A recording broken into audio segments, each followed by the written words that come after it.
بسم اللہ الرحمن الرحیم۔ السلام علیکم ورحمۃ اللہ وبرکاتہ۔ اہلا وسہلا اقرا معہد الحافظات بشاور شارع ورسک، جماعت عالیہ اول، مضمون ریاض الصالحین، سبق نمبر 9۔ کتاب طرح دیکھیں، حدیث نمبر 19۔ وعن زر بن حبیش رضی اللہ عنہ قال اتيت صفوان بن عسال رضي الله عنه اساله عن المسح على الخفين فقال ما جاء بك يا زر؟ فقلت ابتغاء العلم، فقال ان الملائكة تزو اجنحتها لطالب العلم رزقا بما يطلب، فقلت انه قد حك في صدري المسح على الخفين بعد الغائط والبول، وكنت امرأ من اصحاب النبي صلى الله عليه وسلم فجئت اسألك هل سمعته يذكر في ذلك شيئا؟ قال نعم، كان يأمرنا إذا كنا سفرا أو مسافرين ألا ننزع خفافنا 3 أيام ولياليهن إلا من جنابة، لكن من غائط وبول ونوم. فقلت هل سمعته يذكر في الهوى شيئا؟ قال نعم، كنا مع رسول الله صلى الله عليه وسلم في سفر فبينا نحن عنده إذ ناداه أعرابي بصوت له جهوري يا محمد، فأجابه رسول الله صلى الله عليه وسلم نحوا من صوته ها فقلت له ويحك اغزز من صوتك فإنك عند النبي صلى الله عليه وسلم وقد نهيت عن هذا، فقال والله لا أغزز. قال الأعرابي المرء يحب القوم ولما يلحق بهم قال النبي صلى الله عليه وسلم المرء مع من أحب يوم القيامة. فما زال يحدثنا حتى ذكر بابا من المغرب مسيرة عرضه أو يسير الراكب في عرضه 40 أو 70 عاما. قال سفيان أحد الرواة قبل الشام خلقه الله تعالى يوم خلق السماوات والأرض مفتوحا للتوبة لا يغلق حتى تطلع الشمس منه. رواه الترمذي وغيره وقال حدیث حسن صحیح. ترجمۃ الحدیث. وعن زر بن حبیش، زر بن حبیش سے روایت فرماتے کہ اتیت صفوان بن عسال رضی اللہ عنہ کہ میں گیا صفوان بن عسال رضی اللہ عنہ کے پاس اسألہ تاکہ میں ان سے پوچھوں عن المسح علی الخفین موضوع پر مسح کرنے کے بارے میں. فقال صفوان بن عسال نے فرمایا ما جاء بک یا زر، تمہیں کون سی چیز لے کر آئی اے زر، یعنی تمہیں کیسے آنا ہوا. فقلت میں نے کہا ابتغاء العلم، علم کی تلاش کے لیے. فقال فرمایا ان الملائکۃ، بے شک فرشتے تضع بچھاتی اجنحتہا اپنے پر لطالب العلم، طالب علم کے لیے، علم حاصل کرنے والے کے لیے، رضاً خوش ہو کر، بما یطلب اس چیز کی وجہ سے جو وہ طلب کرتا ہے. فقلت میں نے کہا انہ قد حق فی صدری، بے شک میرے دل میں شک پیدا ہوا ہے، تردد پیدا ہوا ہے، المسح علی الخفین موضوع پر مسح کے بارے میں، بعد الغائط والبول پیشاب اور پاخانہ کرنے کے بعد. وکنت امرأ من اصحاب النبی صلی اللہ علیہ وسلم، اور آپ نبی علیہ السلام کے صحابہ میں سے، نبی علیہ السلام کے ساتھیوں میں سے ہیں. فجئت، بس میں آیا، اسألک تاکہ میں آپ سے پوچھوں هل سمعته یذکر فی ذلک شیئا، کیا آپ نے نبی علیہ السلام سے اس بارے میں کچھ سنا ہے؟ قال فرمایا نعم، جی ہاں، کان یامرنا اذا کنا سفرا او مسافرین، کہ وہ ہمیں نبی علیہ السلام حکم دیا کرتے تھے جب ہم سفر میں ہوتے تھے یا ہم مسافر ہوتے، اللہ ننزع خفافنا، اس بارے میں حکم دیتے تھے، اس چیز کا حکم دیتے تھے کہ ہم نہ اتارے خفافنا اپنے موضوع کو، 3 ایام ولیالیہن 3 دن اور 3 راتیں، الا من جنابت مگر جنابت کی وجہ سے، لیکن من غائط و بول و نوم لیکن پیشاب پخانہ اور نیند کی وجہ سے اتارنے کی ضرورت نہیں. فقلت میں نے کہا هل سمعته يذكر في الهوى شيئا، کیا آپ نے سنا ان کو فرماتے ہوئے محبت کے بارے میں کچھ بھی، یعنی محبت کے بارے میں کچھ فرماتے ہوئے ان سے سنا؟ قال فرمایا جی ہاں، كنا مع رسول اللہ صلی اللہ علیہ وسلم فی سفر، ہم نبی علیہ السلام کے ساتھ ایک سفر میں تھے. فبینا نحن عنده، ہم اسی حالت میں تھے ان کے پاس. اذ ناداه اعرابی، یہ جب ایک دیہاتی آیا، بصوت له جهوري، ایک تیز آواز کے ساتھ اس نے پکارا یا محمد، اے محمد. فاجابہ رسول اللہ صلی اللہ علیہ وسلم نحوا من صوته، نبی علیہ السلام نے اسی کی آواز کی طرح اس کو جواب دیا، اسی کی آواز کی جیسے، جس طرح اس نے تیز آواز سے پکارا نبی علیہ السلام نے بھی اسی طرح اس کو جواب دیا. ہاں امو آ جاؤ. فقلت له، میں نے اس سے کہا، اس دیہاتی سے، وایحا کا افسوس ہو تم پر، اغضض من صوتک، اپنی آواز کو پست کرو، اپنی آواز کو آہستہ کرو. فإنک عند النبی صلی اللہ علیہ وسلم، پس بے شک تم نبی علیہ السلام کے پاس ہو. وقد نہیت عن ھذا، تحقیق تمہیں اس بات سے منع کیا گیا ہے. فقال، اس دیہاتی نے کہا، واللہ اللہ کی قسم، لا اغضض، میں اپنی آواز پست نہیں کروں گا. قال عربی، دیہاتی نے کہا، المرء یحب القوم، ایک آدمی کسی قوم سے محبت رکھتا ہے. ولما یلحق بہم، اور ابھی تک ان سے نہیں ملا. قال نبی صلی اللہ علیہ وسلم نے فرمایا، المرء مع من احب یوم القیامت، آدمی اسی کے ساتھ ہوگا جس سے وہ محبت کرتا ہے یوم القیامت، قیامت کے دن.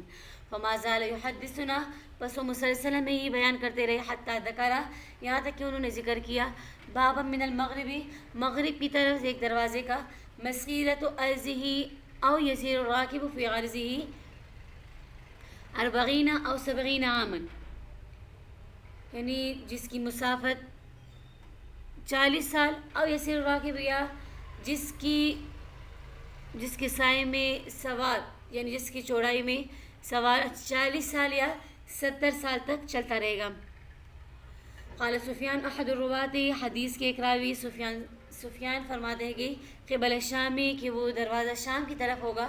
خلقہ اللہ تعالی یوم خلق السماوات والارض، اللہ نے اس کو پیدا کیا جس دن اللہ تعالیٰ نے آسمانوں اور زمینوں کو پیدا کیا تھا. مفتوحا للتوبۃ، وہ توبہ کے لیے کھلا رہے گا.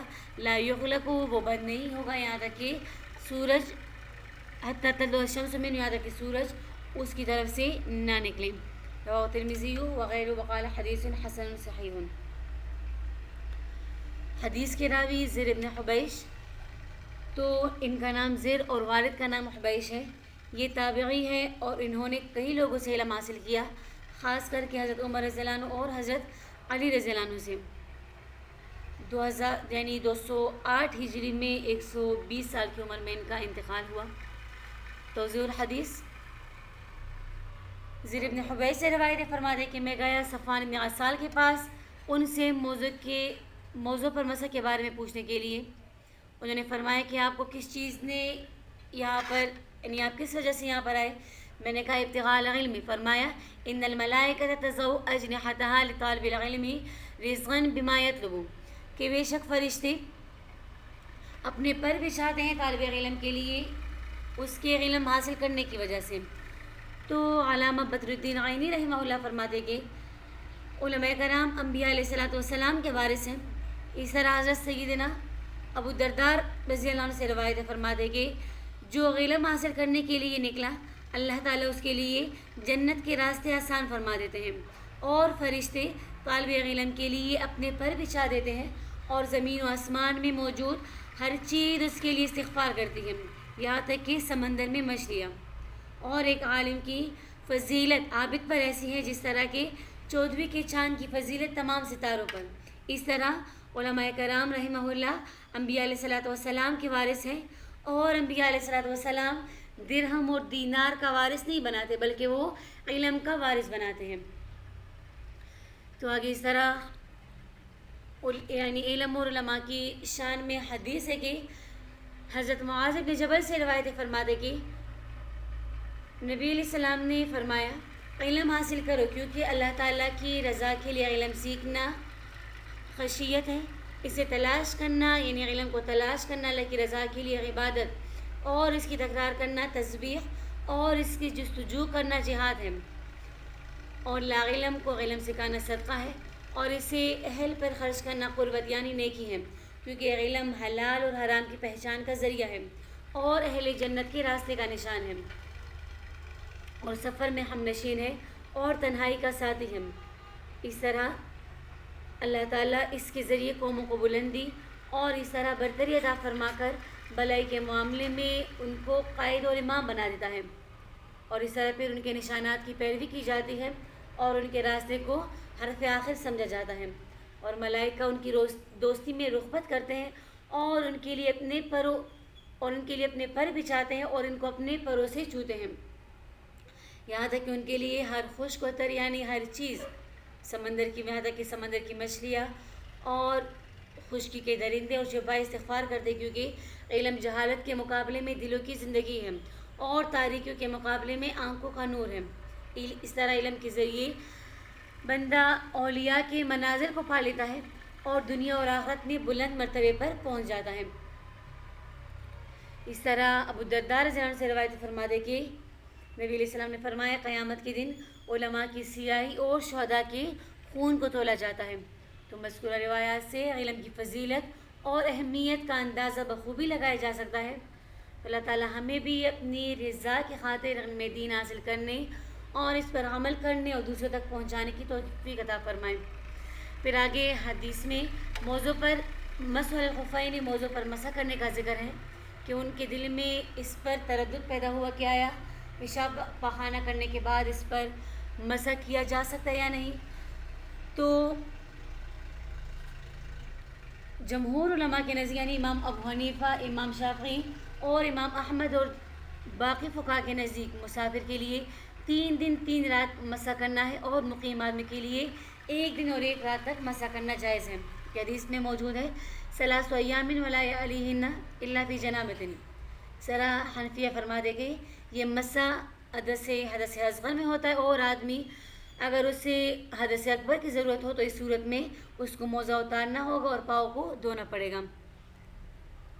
تو جو شخص موزہ پہنے ہوئے اور وہ اگر وضو میں بجائے پاؤں دھونے کی مسح کرے تو یہ جائز ہے اور بہتر پاؤں دھونا ہے، بشرطیے کہ موزے کو یعنی مسح کو جائز سمجھے۔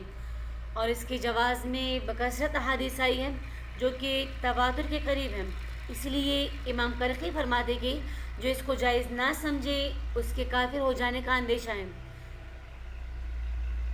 اس طرح یہاں پر دوسرا مسئلہ یہی جو کہ پہلے بھی گزر چکا کہ جس شخص پر غسل فرض ہو تو وہ موضوع پر مسح نہیں کر سکتا، موضوع کو اتارنا ضروری ہوگا اس کے لیے۔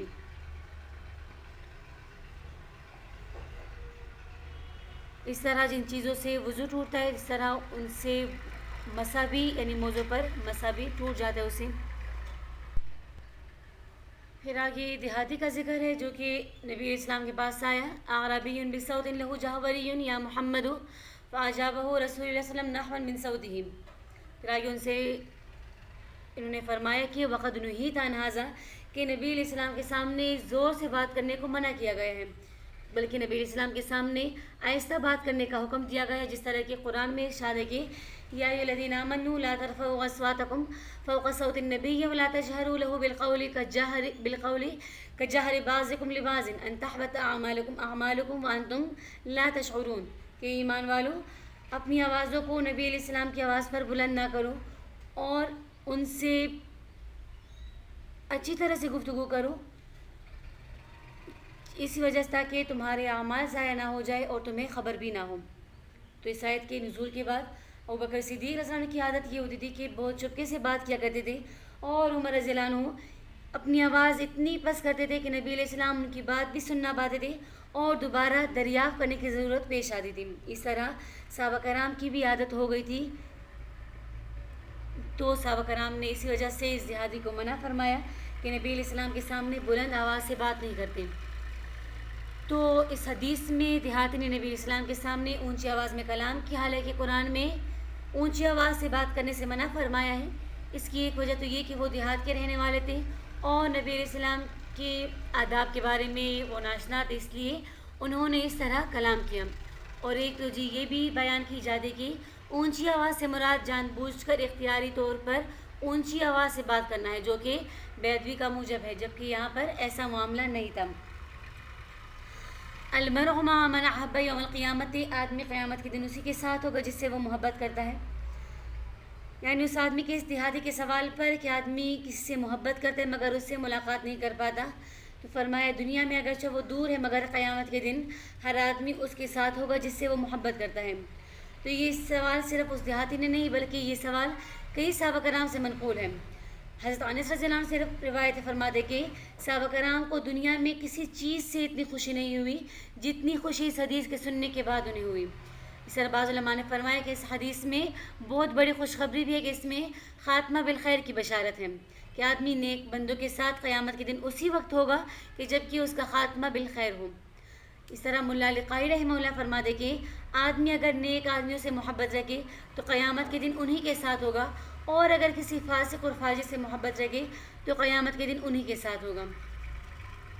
مسیرت عرضی او یسیر الراکب فی عرضی 40 او 70 عاما، جس کی مسافت 40 یا 70 سال ہے یا سوار اس کی عرض میں 40 یا 70 سال تک چلتا رہے گا۔ تو اس سے مراد کوئی تحدید نہیں بلکہ تکثیر مراد ہے کہ توبے کا دروازہ بہت زیادہ وسیع ہے۔ وسیع ہونے کی حد کو 40 اور 70 کے ساتھ بیان کیا گیا کہ کوئی شخص جب بھی توبہ کرے اللہ کی رحمت کو بہت زیادہ وسیع ہی پائے گا۔ نمبر 20 وعن ابی سعید الخدری وعن ابی سعید سعد بن مالک بن سنان الخدری رضی اللہ عنہ ان نبی صلی اللہ علیہ وسلم قال كان في من كان قبلكم رجل قتل 99 نفسا فسأل عن أعلم أهل الأرض فدل على راهب فأتاه فقال إنه قتل 99 نفسا فهل له من توبة؟ فقال لا، فقتله فكمل به 100 ثم سأل عن أعلم أهل الأرض فدل على رجل عالم فقال إنه قتل 100 نفس فهل له من توبة؟ فقال نعم، ومن يحول بينه وبين التوبة انطلق إلى أرض كذا وكذا فإن بها أناسا يعبدون الله تعالى فاعبد الله معهم ولا ترجع إلى أرضك فإنها أرض سوء. فانطلق حتى إذا نصف الطريق أتاه الموت فاختصمت فيه ملائكة الرحمة وملائكة العذاب، فقالت ملائكة الرحمة جاء تائبا مقبلا بقلبه إلى الله تعالى، وقالت ملائكة العذاب إنه لم يعمل خيرا قط. فأتاهم ملك في صورة آدمي فجعلوه بينهم أي حكما، فقال قيسوا ما بين الأرضين فإلى أيتهما كان أدنى فهو له، فقاسوا فوجدوه أدنى إلى الأرض التي أراد فقبضته ملائكة الرحمة. متفق عليه. في رواية في الصحيح فكان إلى القرية الصالحة أقرب بشبر فجعل من أهلها. وفي رواية في الصحيح فأوحى الله تعالى إلى هذه أن تباعدي وإلى هذه أن تقربي، وقال قيسوا ما بينهما فوجدوه إلى هذه أقرب بشبر فغفر له. وفي رواية فنأى بصدره نحوها. وعن ابی سعید سعد بن مالک بن سنان الخدری، حضرت ابو سعید خدری رضی اللہ عنہ سے روایت فرماتے کہ نبی علیہ السلام نے فرمایا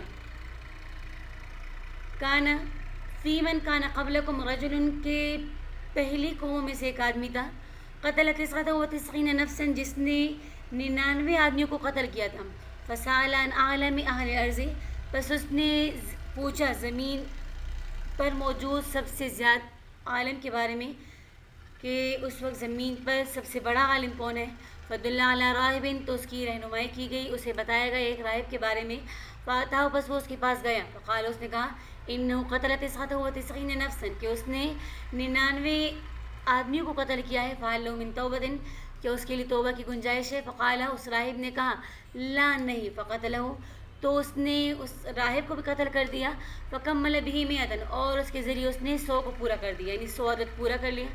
ثم سأل عن أعلم أهل الأرض، پھر اس نے پوچھا زمین پر موجود سب سے بڑے عالم کے بارے میں، فدل علی رجل عالم، تو اس کی رہنمائی کی گئی، اسے بتایا گیا ایک عالم آدمی کے بارے میں، فقال، اس نے کہا، یعنی اس عالم آدمی کے پاس گیا اور اسے کہا انہ قتل 100 نفس، کہ اس نے 100 آدمیوں کو قتل کیا، فہل لہ من توبۃ، تو کیا اس کے لیے توبہ کی گنجائش ہے، فقال، فرمایا نعم، جی ہاں، ومن یحول بینہ وبین التوبۃ، اور کون حائل ہو سکتا ہے اس کے اور اس کے توبہ کے درمیان، یعنی اس کے اور توبہ کے درمیان کون سی چیز رکاوٹ بن سکتی ہے.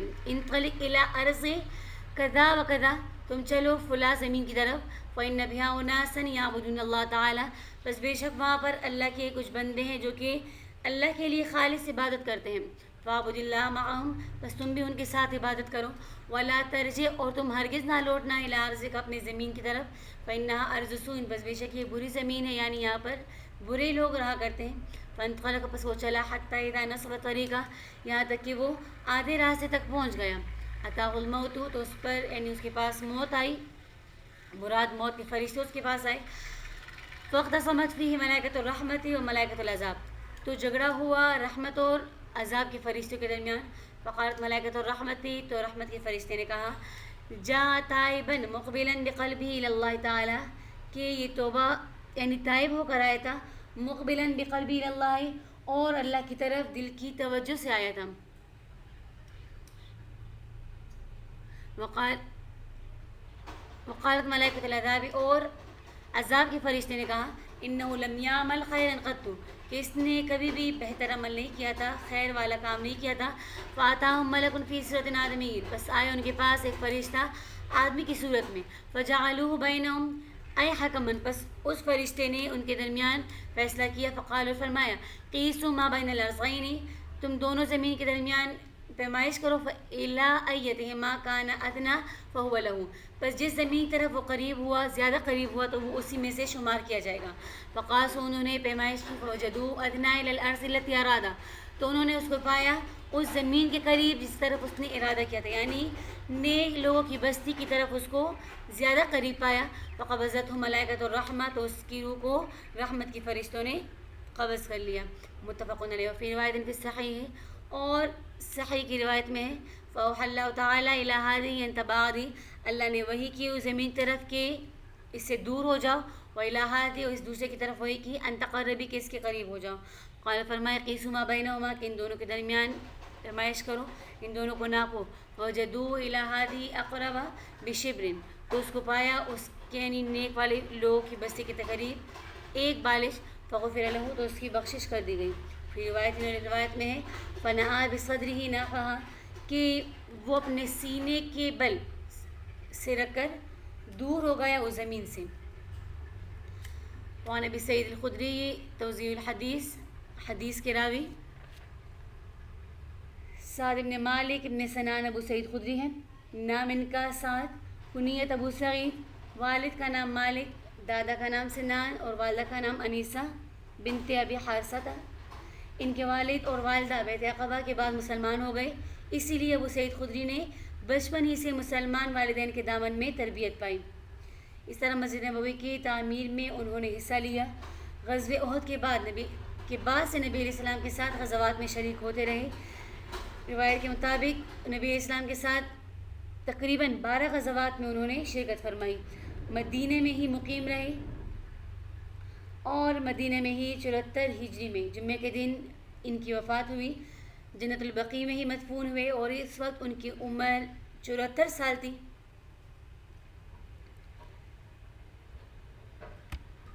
اور ان سے تقریباً 1175 احادیث مروی ہیں.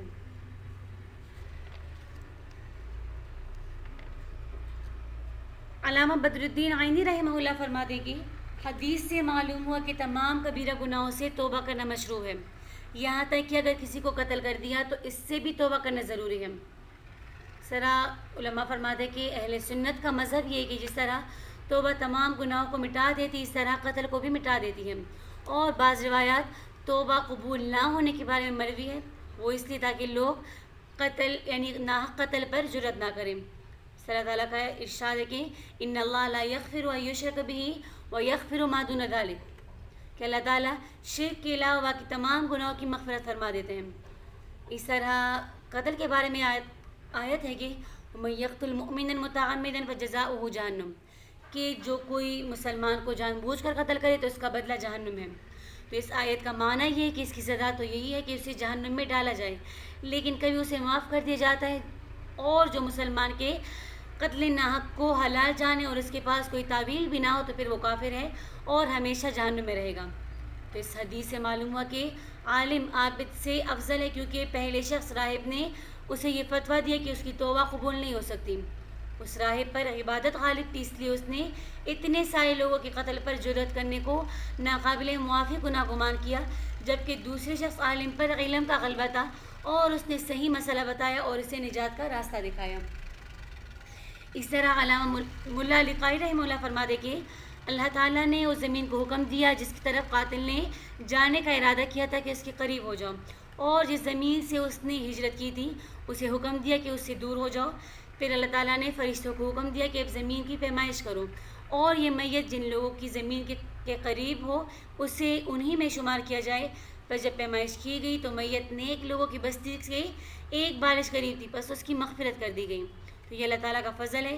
اس طرح اس حدیث میں اس بات طرف بھی اشارہ ہے کہ مومن کی نیت اس کے عمل سے بہتر ہے، اور اس سے یہ بھی معلوم ہوا کہ توبہ کرنے والے کے لیے اللہ تعالیٰ کی رحمت بہت زیادہ وسیع ہے۔ علامہ طیبی رحمہ اللہ فرماتے کہ جب اللہ تعالیٰ کسی بندے سے راضی ہوتا ہے تو اس سے سب کو راضی کر دیتا ہے۔ تو اس حدیث میں بھی توبہ کی ترغیب اور نا امیدی سے ممانعت ہے۔ عبداللہ ابن عمر ابن عاص سے روایت ہے کہ جس بستی کی طرف وہ جا رہا تھا اس کا نام نصرہ تھا، نصرہ صاد کے ساتھ، اور جس بستی سے وہ نکلا تھا اس کا نام کفرہ تھا۔ اب اس حدیث سے متعلق ایک اعتراض پیدا ہوتا ہے کہ قتل ناحق میں ورثاء کے حقوق تلف ہوتے ہیں اور حقوق العباد کی معافی کے لیے بندوں سے معافی ضروری ہے۔ مذکورہ شخص مقتولین کے ورثاء سے اپنے حقوق معاف کرائے بغیر ہی فوت ہو گیا تھا، پھر اس کی بخشش کیسے ہو گئی؟ تو اس کا جواب یہ دیا جاتا ہے کہ جب اللہ تعالیٰ اپنے بندے سے راضی ہو جائے تو اپنے حقوق بھی معاف فرما دیتا ہے، اور بندوں کے حقوق یعنی حق والوں سے بندوں کے حقوق بھی معاف فرما دیتا ہے، کروا دیتا ہے۔ اس موقع پر بھی اللہ تعالیٰ سے راضی ہو گیا۔ اب مقتولین اور ان کے ورثاء کو اللہ تعالیٰ اپنی بے شمار نعمت عطا فرما کر ان سے ان کے حقوق معاف کروا لے گا۔ اس طرح ایک دوسرا سوال یہاں پر یہ پیدا ہوتا ہے کہ قرآن میں ہے کہ وَمَا تَنَزَّلُ إِلَّا بِأَمْرِ رَبِّكَ، کہ ہم فرشتے نہیں اترتے مگر اللہ کے حکم سے ہی۔ تو معلوم ہو کہ فرشتے تو اللہ کے حکم سے آتے ہیں، یہاں پر عذاب اور رحمت کے فرشتے کیسے آئے؟ تو اس کا جواب یہ دیتے کہ فرشتوں کے لیے اللہ تعالیٰ کی طرف سے قانون مقرر کیا گیا ہے کہ کس میت کو عذاب کے فرشتے لیں گے اور کس کو رحمت کے۔ وہ اسی قانون کے تحت ہر میت تک پہنچ جاتے ہیں۔ یہاں بھی ایسا ہی ہوا، کیونکہ وہ 100 قتل کر کے آیا تھا اس لیے عذاب کے فرشتے آئے، لیکن وہ تائب ہو گیا تھا اس لیے رحمت کے فرشتے آئے۔ دونوں قسم کے فرشتے مقررہ قانون کے مطابق ہی آئے تھے، لہٰذا یہ حدیث آیت مذکورہ کے خلاف نہیں۔ تو اللہ تعالیٰ کی رحمت بہت بڑی وسیع ہے، وہ بڑے بڑے گناہوں کو بھی لمحہ بھر میں معاف فرما دیتا ہے۔ جو اپنے گناہوں پر نادم ہو کر سچی توبہ کر لے تو کوئی وجہ نہیں کہ اس کی توبہ قبول نہ ہو۔ انسان کے گناہ چاہے کتنے ہی بڑے کیوں نہ ہوں، لیکن اللہ تعالیٰ کی رحمت سے بڑے نہیں ہو سکتے۔ ایک ناحق قتل پوری انسانیت کے قتل کی طرح ہے۔ تو اندازہ لگائے کہ 100 بندوں کے قتل کا گناہ کتنا سنگین ہوگا، لیکن جب ایسا قاتل بھی سچے دل سے توبہ کرتا ہے تو اللہ تعالیٰ کی رحمت اسے اپنی آغوش میں لے لیتی ہے اور اسے معاف فرما دیتا ہے اللہ تعالیٰ۔ تو اس لیے ہر گناہ سے انسان کو چاہیے کہ توبہ ہی۔ یہ تھا آج کا سبق، اگلے درس کا مطالعہ ضرور کریں، اور مطالعہ آپ لوگ کی کاپیوں میں موجود ہونا چاہیے۔ وآخر دعوانا الحمدللہ رب العالمین۔ السلام علیکم ورحمۃ اللہ وبرکاتہ۔